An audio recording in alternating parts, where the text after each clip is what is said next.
Hello friends, welcome to sweet land.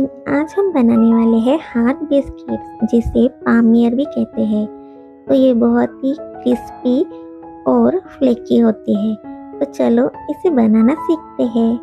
तो सबसे पहले हम एक बड़ा बाउल लेंगे, जिसमें हम ऐड करेंगे मैदा। ये मैदा मैंने पहले ही छान लिया है। अब हम इसमें ऐड करेंगे शुगर। आप चाहे तो इसमें कांच का शुगर या फिर पाउडर शुगर यूज कर सकते हैं। अब ऐड करेंगे सॉल्ट और इसे आटे के साथ अच्छे से मिक्स कर लेते हैं। अब मेरे पास है ये पफ मार्जरीन, जिसे मैं मैदे के साथ मिक्स करूंगी। इसे एक ग्रेनी टेक्सचर आ जाएगा मिक्स करने के बाद। आप देख सकते हैं इसका टेक्सचर कैसे हो गया है।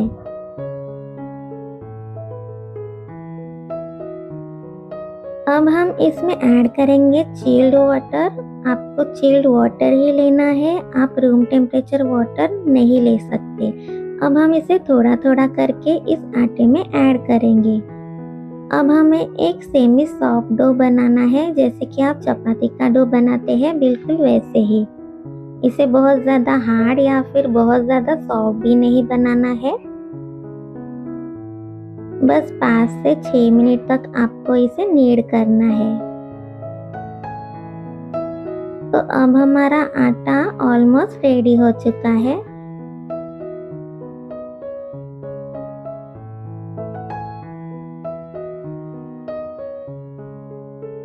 आप देख सकते हैं ये आटा कितना सॉफ्ट है।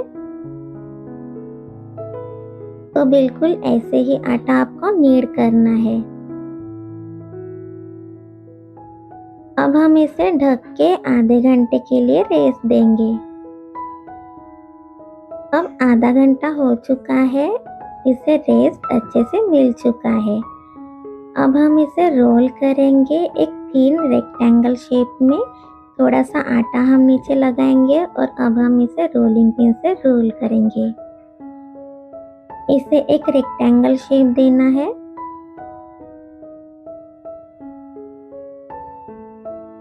इसे हाथों से थोड़ा ऐसे साइड से हमें स्ट्रेच करना है, ताकि ये अच्छे से रेक्टेंगल शेप में आ जाए। इसकी थिकनेस हमें रखनी है 5 mm to 6 mm। इसे थोड़ा स्ट्रेच करेंगे रेक्टेंगल शेप देने के लिए।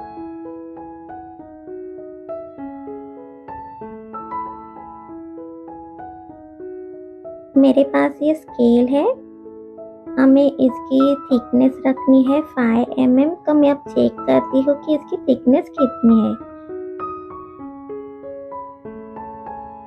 तो अब मैं आपको दिखाती हूँ 5 mm यानी कितना होता है। तो अब आप ये देख सकते हैं कि इतनी हमें थिकनेस रखनी है 5 mm।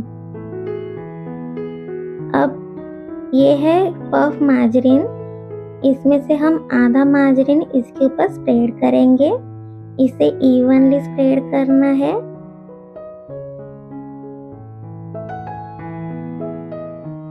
अब हमने इसे इवनली स्प्रेड कर लिया है। इसमें से आधा मार्जरीन ही हमें यहाँ पे स्प्रेड करना है और बाकी आधा हम नेक्स्ट टाइम यूज करेंगे। अब हमारा ये फर्स्ट फोल्ड है, जो कि होगा हमारा लेटर फोल्ड, यानी कि सिंगल फोल्ड। तो इस तरीके से हम अपना फर्स्ट फोल्ड करेंगे, लेटर फोल्ड। तो हमारा ये फर्स्ट फोल्ड हो चुका है। अब हम एक क्लिंग रैप लेंगे और उसमें हम अपना ये फोल्डेड लैमिनेटेड डो हम रख देंगे और इसे हाफ एन आवर के लिए हम फ्रिज में रेस्ट देंगे।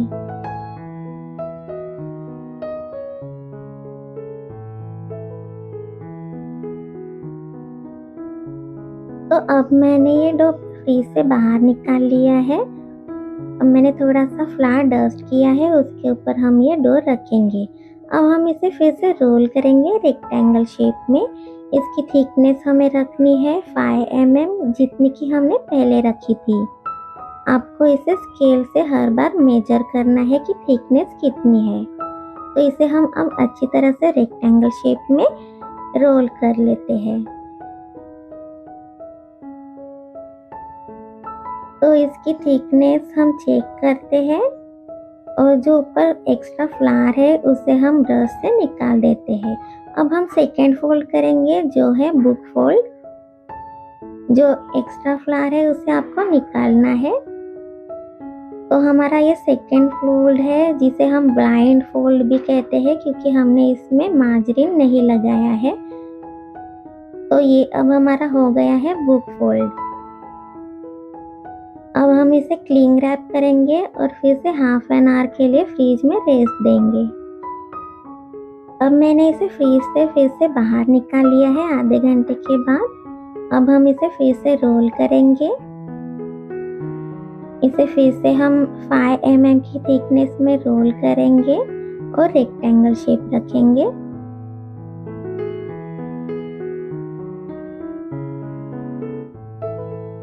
हम जो हमारा बचा हुआ पफ मार्जरीन था उसे हम इसके ऊपर स्प्रेड कर लेते हैं।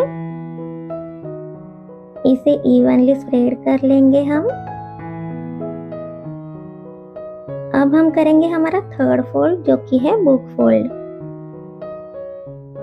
तो हमारा ये बुक फोल्ड हो गया है जो कि हमारा थर्ड फोल्ड है। जो एक्स्ट्रा फ्लावर है उसे आपको ब्रश से निकाल देना है। अब हम इसे क्लिंग रैप करके फिर से फ्रीज में हाफ एन आवर के लिए रेस्ट देंगे। अब हम फिर से फ्रीज से निकाल लेते हैं और अब हमारा ये लास्ट फोल्ड होगा। ये है फोर्थ फोल्ड जो होगा बुक फोल्ड। तो अब हम इसे रोल करते हैं रेक्टेंगल शेप में। थिकनेस हमें रखनी है 5 mm। ये भी ब्लाइंड फोल्ड ही है, इसमें हम मार्जरीन नहीं लगाएंगे। तो हम अब करेंगे बुक फोल्ड। तो अब हमारा बुक फोल्ड हो चुका है। इसे क्लिंग रैप करेंगे और फिर से हाफ एन आवर के लिए फ्रीज में रेस्ट देंगे।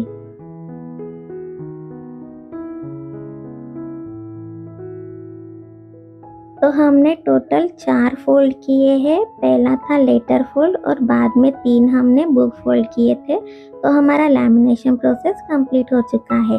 अब हम इसे फिर से रेक्टेंगल शेप में रोल करेंगे। अब इसकी थिकनेस हम रखेंगे 4 mm। तो इसे बहुत थीन हमें थिकनेस रखनी है। इसे अच्छे से रोल करना है जेंटली। हम थिकनेस चेक कर लेते हैं। 4 mm रखना है हमें।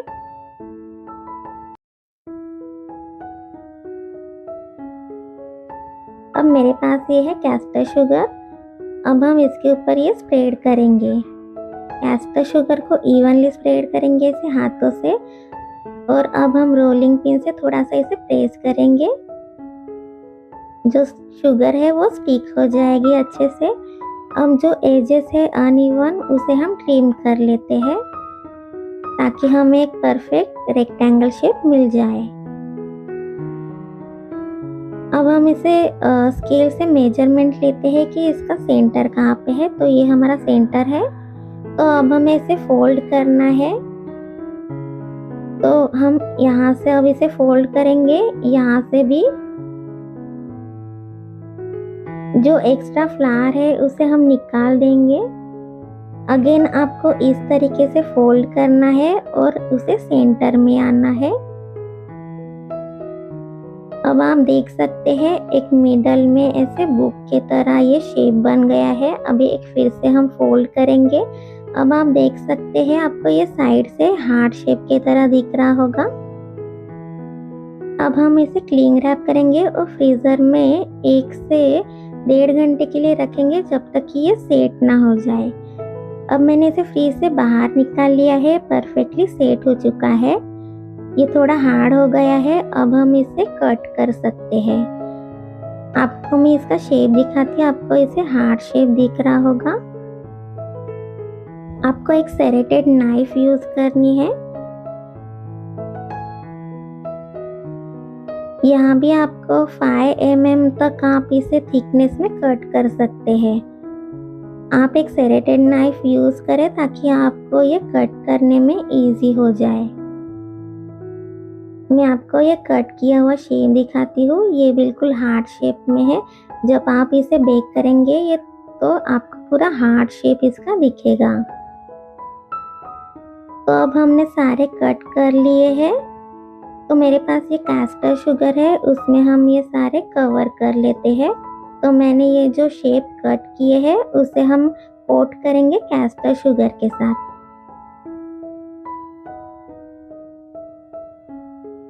अब हम इसे बेकिंग शीट पे रखेंगे। हमें हर एक पामियर के बीच में थोड़ी स्पेस रखनी है क्योंकि ये ओवन में अब बहुत राइज हो जाएंगी। तो अब ये बेक करने के लिए बिल्कुल रेडी है। तो चलो इसे बेक करते हैं। तो अब हम इसे बेक करेंगे एट 200 डिग्री सेल्सियस जब तक कि ये गोल्डन ब्राउन ना हो जाए। अब हमारे हार्ड बिस्किट्स बेक होके पूरी तरह से रेडी हो चुके हैं। आप देख सकते हैं इसे कितना प्रीटी कलर आया है। गोल्डन एंड ब्राउन कलर इसे आ चुका है। आप देख सकते हैं बिल्कुल हार्ट शेप में दिख रही है। इसे इसलिए हार्ट बिस्किट्स बोलते हैं। मैं आपको एक हार्ट बिस्किट तोड़ के भी दिखाती हूँ कि ये कितना क्रंची बना है। आप देख सकते हैं कि इसकी लेयर्स कितनी ओपन हो चुकी है और ये बहुत ही फ्लेकी और क्रंची है।